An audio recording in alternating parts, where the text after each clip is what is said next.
سامعین کرام سے یہ گزارش ہے کہ وہ ہمارے چینل کو سبسکرائب کریں، ہماری ویڈیو کو لائک کریں اور شیئر کریں تاکہ ہماری حوصلہ افزائی ہو۔ بسم اللہ الرحمن الرحیم۔ قریش کا ایک قافلہ مکہ سے شام جاتے ہوئے نبی کریم صلی اللہ علیہ وآلہ وسلم کی گرفت سے بچ نکلا تھا۔ یہی قافلہ جب شام سے پلٹ کر مکہ واپس آنے والا تھا تو نبی کریم صلی اللہ علیہ وآلہ وسلم نے طلحہ بن عبید اللہ اور سعید بن زید کو اس کے حالات کا پتہ لگانے کے لیے شمال کی جانب روانہ کیا۔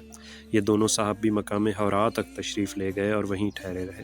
جب ابو سفیان قافلے لے کر وہاں سے گزرا تو یہ نہایت تیز رفتاری سے مدینہ پلٹے اور رسول اللہ صلی اللہ علیہ وآلہ وسلم کو اس کی اطلاع دی۔ اس قافلے میں اہل مکہ کی بڑی دولت موجود تھی، یعنی 1000 اونٹ تھے جن پر کم از کم 50,000 دینار جو کہ 262 کلو سونے کی مالیت کا ساز و سامان تھا بار کیا ہوا تھا۔ اس کی حفاظت کے لیے صرف 40 آدمی موجود تھے۔ اہل مدینہ کے لیے یہ بڑا زرعی موقع تھا، جبکہ اہل مکہ کے لیے اس مال فراوان سے محرومی بڑی زبردست فوجی، سیاسی اور اقتصادی مار کی حیثیت رکھتی تھی۔ اس لیے رسول اللہ صلی اللہ علیہ وآلہ وسلم نے مسلمانوں کے اندر یہ اعلان فرمایا کہ یہ قریش کا قافلہ مال و دولت لیے چلا آ رہا ہے، اس کے لیے نکل پڑو، ہو سکتا ہے اللہ تعالیٰ اسے بطور مال غنیمت تمہارے حوالے کر دے۔ لیکن آپ صلی اللہ علیہ وآلہ وسلم نے کسی پر روانگی ضروری نہیں قرار دی، بلکہ اسے محض لوگوں کی رغبت پر چھوڑ دیا، کیونکہ اس اعلان کے وقت یہ توقع نہیں تھی کہ قافلے کی بجائے لشکر قریش کے ساتھ میدان بدر میں ایک نہایت پرزور ٹکر ہو جائے گی، اور یہی وجہ ہے کہ بہت سے صحابہ کرام مدینے ہی میں رہ گئے۔ ان کا یہ خیال تھا کہ رسول اللہ صلی اللہ علیہ وآلہ وسلم کا یہ سفر آپ کی گزشتہ فوجی مہمات سے مختلف نہ ہوگا، اس لیے اس غزوے میں شریک نہ ہونے والوں سے کوئی باز پرس نہ کی جائے گی۔ رسول اللہ صلی اللہ علیہ وآلہ وسلم روانگی کے لیے تیار ہوئے تو آپ کے ہمراہ کچھ اوپر 300 افراد تھے۔ 82، 83 یا 84 مہاجر تھے اور بقیہ انصار۔ پھر انصار میں سے 61 قبیلہ اوس اور 170 قبیلہ خزرج سے۔ اس لشکر نے غزوے کا نہ کوئی خاص اہتمام کیا تھا، نہ مکمل تیاری، چنانچہ پورے لشکر میں صرف 2 ہی گھوڑے تھے، ایک گھوڑا حضرت زبیر بن عوام کا اور دوسرا حضرت مقداد بن اسود کندی کا، اور 70 اونٹ تھے جن میں سے ہر ایک اونٹ پر 2 یا 3 آدمی باری باری سوار ہوتے تھے۔ ایک اونٹ پر رسول اللہ صلی اللہ علیہ وآلہ وسلم، حضرت علی اور حضرت مرثد ابن ابی مرثد غنوہ کے حصے میں آیا، جس پر یہ تینوں حضرات باری باری سوار ہوتے تھے۔ مدینہ کا انتظام اور نماز کی امامت پہلے حضرت ابن ام مکتوم رضی اللہ تعالیٰ عنہ کو سونپی گئی، لیکن جب نبی کریم صلی اللہ علیہ وآلہ وسلم مقام روحا تک پہنچے تو آپ نے حضرت ابو لبابہ بن عبد المنظر رضی اللہ تعالیٰ عنہ کو مدینہ کا منتظم بنا کر بھیج دیا۔ لشکر کی تنظیم اس طرح کی گئی کہ ایک جیش مہاجرین کا بنایا گیا، ایک انصار کا، اور مہاجرین کا علم حضرت علی بن ابی طالب کو دیا گیا، انصار کا علم حضرت سعد بن معاذ کو، اور جنرل کمان کا پرچم جس کا رنگ سفید تھا حضرت مصعب بن عبیر رضی اللہ تعالیٰ عنہ کو دیا گیا۔ میمنہ کے افسر حضرت زبیر بن عوام رضی اللہ تعالیٰ عنہ مقرر کیے گئے، اور میسرہ کے افسر حضرت مقداد بن اسود رضی اللہ تعالیٰ عنہ۔ اور جیسا کہ ہم بتا چکے ہیں کہ پورے لشکر میں صرف یہی دونوں بزرگ شاہ سوار تھے۔ ساکا کی کمان حضرت قیس بن ابی سمعہ کے حوالے کی گئی، اور سپہ سالار اعلیٰ کی حیثیت سے جنرل کمان رسول اللہ صلی اللہ علیہ وآلہ وسلم نے خود سنبھالی۔ رسول اللہ صلی اللہ علیہ وآلہ وسلم اس نامکمل لشکر کو لے کر روانہ ہوئے تو مدینے کے دہانے سے نکل کر مکہ جانے والی شاہراہ عام پر چلتے ہوئے روحا تک تشریف لے گئے۔ پھر وہاں سے آگے بڑھے تو مکے کا راستہ بائیں جانب چھوڑ دیا اور داہنی جانب کترا کر چلتے ہوئے نازیہ تک پہنچے۔ منزل مقصود بدر تھی۔ پھر نازیہ کے ایک گوشے سے گزر کر وادی رحکان پار کی۔ یہ نازیہ اور درہ صفرا کے درمیان ایک وادی ہے۔ اس وادی کے بعد درہ صفرا سے گزرے، پھر درہ سے اتر کر وادی صفرا کے قریب جا پہنچے، اور وہاں سے قبیلہ جہینہ کے 2 آدمی یعنی وسیس بن عمر اور عدی بن ابی الزغبہ کو قافلے کے حالات کا پتہ لگانے کے لیے بدر روانہ فرمایا۔ دوسری طرف قافلے کی صورتحال یہ تھی کہ ابو سفیان جو اس کا نگہباں تھا، حد درجہ محتاط تھا۔ اسے معلوم تھا کہ مکے کا راستہ خطروں سے پر ہے، اس لیے وہ حالات کا مسلسل پتہ لگاتا رہتا تھا، اور جن قافلوں سے ملاقات ہوتی تھی ان سے کیفیت دریافت کرتا رہتا تھا۔ چنانچہ اسے جلد ہی معلوم ہو گیا کہ محمد صلی اللہ علیہ وآلہ وسلم نے اصحاب کرام کو قافلے پر حملے کی دعوت دی ہے، لہٰذا اس نے فوراً زمزم بن عمرو غفاری کو اجرت دے کر مکے بھیجا کہ وہاں جا کر قافلے کی حفاظت کے لیے قریش میں نفیر عام کی صدا لگائے۔ زمزم نہایت تیز رفتاری سے مکہ آیا اور عرب دستور کے مطابق اپنے اونٹ کی ناک چیری، کجاوا الٹا، کرتا پھاڑا اور وادی مکہ میں اسی اونٹ پر کھڑے ہو کر آواز لگائی، اے جماعت قریش، قافلہ، تمہارا مال جو ابو سفیان کے ہمراہ ہے، اس پر محمد صلی اللہ علیہ وآلہ وسلم اور اس کے ساتھی دعویٰ بولنے جا رہے ہیں، مجھے یقین نہیں ہے کہ تم اسے پا سکو گے، مدد مدد۔ یہ آواز سن کر لوگ ہر طرف سے دوڑ پڑے، کہنے لگے محمد صلی اللہ علیہ وآلہ وسلم اور اس کے ساتھی سمجھتے ہیں کہ یہ قافلہ بھی ابن حضرمی کے قافلے جیسا ہوگا۔ جی نہیں، ہرگز نہیں، خدا کی قسم انہیں یہ پتہ چل جائے گا کہ ہمارا معاملہ کچھ اور ہے۔ چنانچہ سارے مکے میں دو ہی طرح کے لوگ تھے، ایک تو آدمی خود جنگ کے لیے نکل رہا تھا یا اپنی جگہ کسی اور کو بھیج رہا تھا، اس طرح گویا سب ہی نکل پڑے، خصوصاً معززین مکہ میں سے کوئی بھی پیچھے نہ رہا۔ ابو لہب نے اپنے گرد و پیش کے قبائل عرب کو بھی قریش نے پرتھی کیا اور خود قریش قبائل میں سے سوائے بنو عدی کے کوئی بھی پیچھے نہ رہا، البتہ بنو عدی کے کسی بھی آدمی نے اس جنگ میں شرکت نہ کی۔ ابتدا میں مکی لشکر کی تعداد 300 تھی، جن کے پاس 100 گھوڑے اور 600 زرہیں تھیں، اونٹ کثرت سے تھے جن کی تعداد ٹھیک معلوم نہ ہو سکی۔ لشکر کا سپہ سالار ابو جہل بن ہشام تھا۔ قریش کے 9 معزز آدمی اس کی رسد کے ذمہ دار تھے، ایک دن 9 اور ایک دن 10 اونٹ ذبح کیے جاتے تھے۔ جب مکی لشکر روانگی کے لیے تیار ہو گیا تو قریش کو یاد آیا کہ قبائل بنی بکر سے ان کی دشمنی اور جنگ چل رہی ہے، اس لیے انہیں یہ خطرہ محسوس ہوا کہ کہیں یہ قبائل پیچھے سے حملہ نہ کر دیں، اس طرح وہ دشمنوں کے بیچ میں نہ گر جائیں۔ قریب تھا کہ یہ خیال قریش کو ان کے ارادہ جنگ سے روک دے، لیکن عین اسی وقت ابلیس لعین بنو کنانہ کے سردار سراقہ بن مالک بن جہشم کی شکل میں نمودار ہوا اور بولا، میں بھی تمہارا رفیق کار ہوں اور اس بات کی ضمانت دیتا ہوں کہ بنو کنانہ تمہارے پیچھے کوئی ناگوار کام نہ کریں گے۔ اس ضمانت کے بعد اہل مکہ اپنے گھروں سے نکل پڑے اور جیسا کہ اللہ تعالیٰ کے ارشاد ہے، اتراتے ہوئے اور لوگوں کو اپنی شان دکھاتے ہوئے اللہ کی راہ سے روکتے ہوئے مدینہ کی جانب روانہ ہوئے، جیسا کہ رسول اللہ صلی اللہ علیہ وآلہ وسلم کے ارشاد ہے، اپنی دار اور ہتھیار سے لے کر اللہ سے خار کھاتے ہوئے اور اس کے رسول سے خار کھاتے ہوئے، جوش انتقام سے چور، جذبہ حمیت و غضب سے مخمور، اس پر کچکچائے ہوئے کہ رسول اللہ صلی اللہ علیہ وآلہ وسلم اور آپ کے صحابہ نے اہل مکہ کے قافلوں پر آنکھ اٹھانے کی جرت کیسے کی۔ بہرحال یہ لوگ نہایت تیز رفتاری سے شمال کی رخ پر بدر کی جانب چلے جا رہے تھے کہ وادی عصفان اور قدید سے گزر کر جحفہ پہنچے تو ابو سفیان کا ایک نیا پیغام موصول ہوا، جس میں یہ کہا گیا تھا کہ آپ لوگ اپنے قافلے اور اپنے آدمیوں اور اپنے اموال کی حفاظت کی غرض سے نکلے ہیں، اور چونکہ اللہ تعالیٰ نے ان سب کو بچا لیا ہے لہٰذا آپ واپس چلے جائیں۔ ابو سفیان کے بچ نکلنے کی تفصیل یہ ہے کہ وہ شام سے کاروانی شاہراہ پر چلا تو آ رہا تھا، لیکن مسلسل چوکنا اور بیدار تھا۔ اس نے اپنی فراہمی اطلاعات کی کوشش بھی دو چند کر رکھی تھی۔ جب وہ بدر کے قریب پہنچا تو خود قافلے سے الگ جا کر مجدی بن عمرو سے ملاقات کی اور اس سے لشکر مدینہ کے بابت دریافت کیا۔ مجدی نے کہا، میں نے کوئی خلاف معمول آدمی تو نہیں دیکھا، البتہ 200 ہوئے تھے، پھر اپنے مشکیزے میں پانی بھر کر چلے گئے۔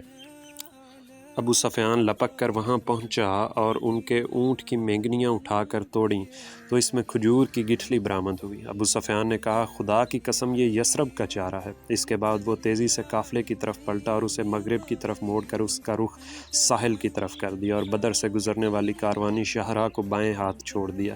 اس طرح قافلے کو مدنی لشکر کے قبضے میں جانے سے بچا لیا اور فوراً ہی مکی لشکر کو اپنے بچ نکلنے کی اطلاع دیتے ہوئے اسے واپس جانے کا پیغام دیا، جو اسے جحفہ میں موصول ہوا۔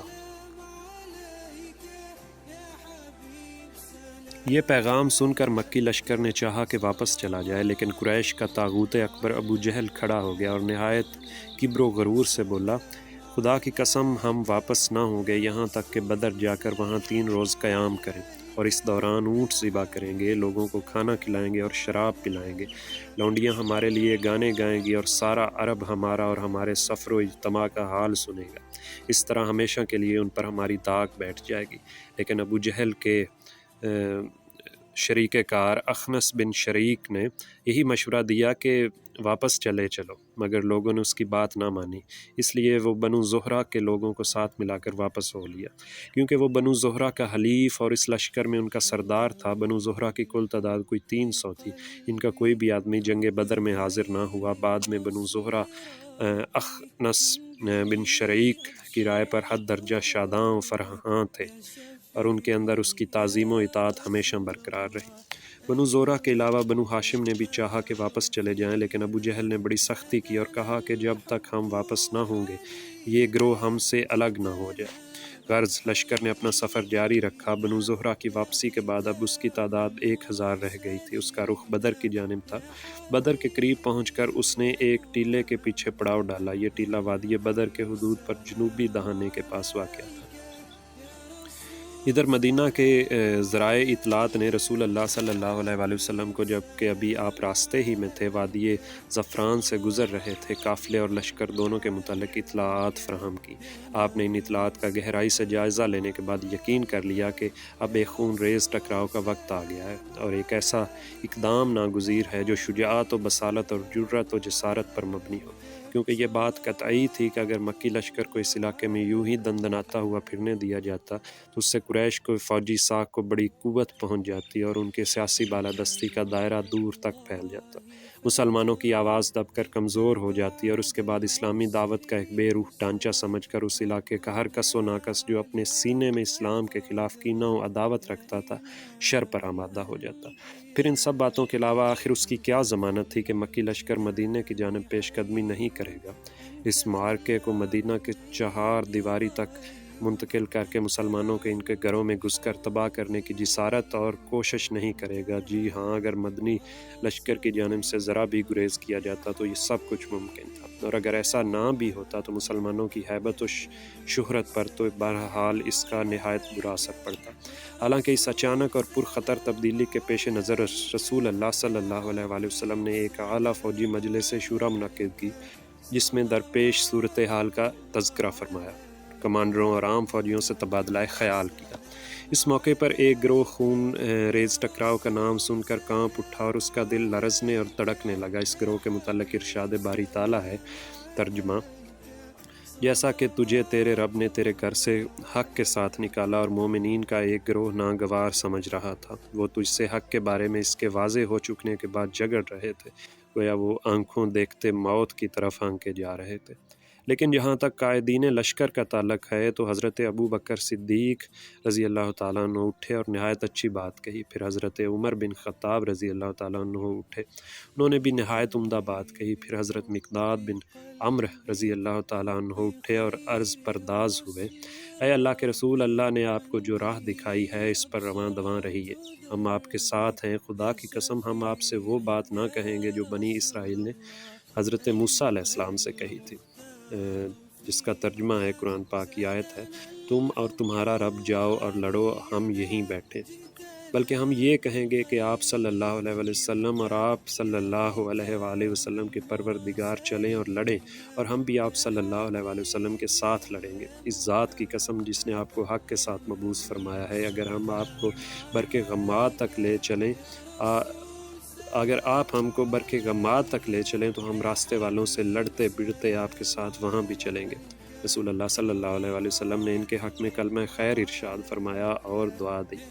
یہ تینوں کمانڈر مہاجرین سے تھے، جن کی تعداد لشکر میں کم تھی۔ رسول اللہ صلی اللہ علیہ وآلہ وسلم کی خواہش تھی کہ انصار کی رائے معلوم کریں، کیونکہ وہی لشکر میں اکثریت رکھتے تھے اور معرکے کا اصل بوجھ انہی کے شانوں پر پڑنے والا تھا۔ بیعت عقبہ کی روح سے ان پر لازم نہ تھا کہ مدینے سے نکل کر جنگ کریں، اس لیے آپ نے مذکورہ تینوں حضرات کی باتیں سننے کے بعد پھر فرمایا: لوگوں مجھے مشورہ دو۔ مقصود انصار تھے اور یہ بات انصار کے کمانڈر اور علم بردار حضرت سعد بن ابی وقاص نے بانپ لی، چنانچہ انہوں نے عرض کیا: باخدا ایسا معلوم ہوتا ہے کہ اے اللہ کے رسول صلی اللہ علیہ وآلہ وسلم، آپ کا روح سخن ہماری طرف ہے۔ آپ نے فرمایا: ہاں۔ انہوں نے کہا ہم تو آپ پر ایمان لائے ہیں، آپ کی تصدیق کی ہے اور یہ گواہی دی ہے کہ آپ جو کچھ لے کر آئے ہیں سب حق ہے۔ اس پر ہم نے آپ کو اپنی سمع و اطاعت کا عہد و میثاق دیا ہے، لہٰذا اے اللہ کے رسول آپ کا جو ارادہ ہے اس کے لیے پیش قدمی فرمائیے۔ اس ذات کی قسم جس نے آپ کو حق کے ساتھ مبعوث فرمایا ہے، اگر آپ ہمیں ساتھ لے کر اس سمندر میں کودنا چاہیں تو ہم اس میں بھی آپ کے ساتھ کود پڑیں گے، ہمارا ایک بھی آدمی پیچھے نہ رہے گا۔ ہمیں قطعاً کوئی ہچکچاہٹ نہیں کہ کل آپ ہمارے ساتھ دشمن سے ٹکرا جائیں۔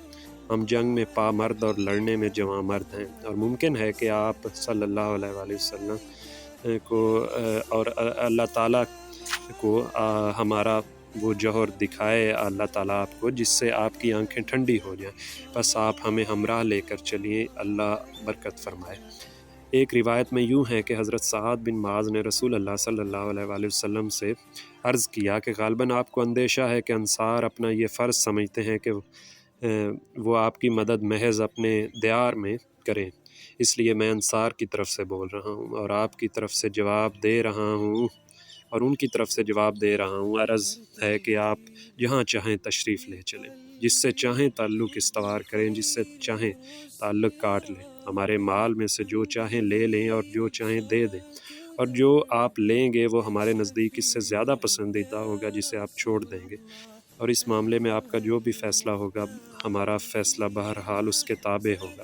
خدا کی قسم اگر آپ پیش قدمی کرتے ہوئے برق اما تک چلے جائیں تو ہم آپ کے ساتھ چلیں گے، اور اگر آپ ہمیں اس سے لے کر اس سمندر میں کودنا چاہیں تو ہم اس میں بھی کود جائیں گے۔ حضرت سعد کی یہ بات سن کر آپ پر خوشی کی لہر دوڑ گئی، آپ پر نشاط طاری ہو گئی۔ آپ نے فرمایا چلو اور خوشی خوشی چلو، اللہ نے مجھے سے دو گروہوں میں سے ایک کا وعدہ فرمایا ہے، واللہ اس وقت گویا میں قوم کی قتل گاہیں دیکھ رہا ہوں۔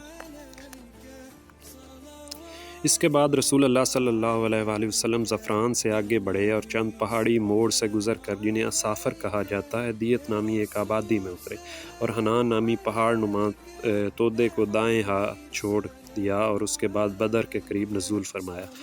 یہاں پہنچ کر آپ نے اپنے رفیق غار حضرت ابو بکر کو ہمراہ لیا اور خود فراہمی اطلاعات کے لیے نکل پڑے۔ ابھی دور ہی تھے مکی لشکر کے کیمپ کا جائزہ لے رہے تھے کہ ایک بوڑھا عرب مل گیا۔ رسول اللہ صلی اللہ علیہ وآلہ وسلم نے اس سے قریش اور محمد و اصحاب محمد کا حال دریافت کیا۔ دونوں لشکروں کے متعلق پوچھنے کا مقصد یہ تھا کہ آپ کی شخصیت پر پردہ پڑا رہے، لیکن بڈھے نے کہا جب تک تم لوگ یہ نہیں بتاؤ گے کہ تمہارا تعلق کس قوم سے ہے میں کچھ نہیں بتاؤں گا۔ رسول اللہ صلی اللہ علیہ وآلہ وسلم نے فرمایا جب تم ہمیں بتا دو گے تو ہم بھی تمہیں بتا دیں گے۔ اس نے کہا اچھا یہ تو اس کے بدلے ہے؟ آپ نے فرمایا ہاں۔ اس نے کہا مجھے معلوم ہے کہ محمد صلی اللہ علیہ وآلہ وسلم اور ان کے ساتھی فلاں روز نکلے تھے، اگر مجھے بتانے والے نے صحیح بتایا ہے تو آج وہ فلاں جگہ ہوں گے، اور ٹھیک اسی جگہ کی نشاندہی کی جہاں اس وقت مدینے کا لشکر تھا، اور مجھے یہ معلوم ہوا ہے کہ قریش فلاں دن نکلے تھے، اگر مجھے خبر دینے والے نے صحیح خبر دی ہے تو آج فلاں جگہ ہوں گے، اور ٹھیک اسی جگہ کا نام لیا جہاں اس وقت مکے کا لشکر موجود تھا۔ جب بڈھا اپنی بات کہہ چکا تو بولا اچھا اب یہ بتاؤ کہ تم دونوں کس سے ہو؟ رسول اللہ صلی اللہ علیہ وآلہ وسلم نے فرمایا ہم لوگ پانی سے ہیں، اور یہ کہہ کر واپس چل پڑے۔ بڈھا بکتا رہا پانی سے ہیں کیا عراق کے پانی سے ہیں؟ اسی روز آپ نے دشمن کے حالات کا پتہ لگانے کے لیے نئے سرے سے ایک جاسوسی دستہ روانہ فرمایا۔ اس کارروائی کے لیے مہاجرین کے 3 قائد علی بن ابی طالب، زبیر بن عوام اور سعد بن ابی وقاص رضی اللہ تعالیٰ عنہ اجمعین کی ایک جماعت کے ہمراہ روانہ ہوئے۔ یہ لوگ سیدھے بدر کے چشمے پر پہنچے۔ وہاں 2 غلام مکی لشکر کے لیے پانی پر رہے تھے، انہیں گرفتار کر لیا اور رسول اللہ صلی اللہ علیہ وآلہ وسلم کی خدمت میں حاضر کیا۔ اس وقت آپ نماز پڑھ رہے تھے۔ صحابہ نے ان دونوں سے حالات دریافت کیے۔ انہوں نے کہا کہ ہم قریش کے سکے ہیں، انہوں نے ہمیں پانی بھرنے کے لیے بھیجا ہے۔ قوم کو یہ جواب پسند نہ آیا۔ انہیں توقع تھی کہ یہ دونوں آدمی ابو سفیان کے ہوں گے، کیونکہ ان کے دلوں میں ابھی بھی بچی کچی آرزو رہ گئی تھی کہ قافلے پر غلبہ حاصل ہو۔ چنانچہ صحابہ نے ان دونوں کی ذرا سخت پٹائی کر دی اور انہوں نے مجبور ہو کر کہا ہاں ہم ابو سفیان کے ہی آدمی ہیں۔ اس کے بعد مارنے والوں نے ہاتھ روک لیا۔ رسول اللہ صلی اللہ علیہ وآلہ وسلم نماز سے فارغ ہوئے تو ناراضی فرمائی۔ جب ان دونوں نے صحیح بات بتائی تو آپ لوگوں نے ان کی پٹائی کر دی اور جھوٹ کہا تو چھوڑ دیا۔ خدا کی قسم ان دونوں نے صحیح کہا تھا، یہ قریش کے آدمی ہیں۔ اس کے بعد آپ نے ان دونوں غلاموں سے فرمایا اچھا مجھے قریش کے متعلق بتاؤ۔ انہوں نے کہا یہ ٹیلہ جو وادی کے آخری دہانے پر ہے دکھائی دے رہا ہے قریش اس کے پیچھے ہے۔ آپ نے فرمایا لوگ کتنے ہیں؟ انہوں نے کہا بہت ہیں۔ آپ نے فرمایا تعداد کتنی ہے؟ انہوں نے کہا ہمیں معلوم نہیں۔ آپ نے فرمایا روزانہ کتنے اونٹ ذبح کرتے ہیں؟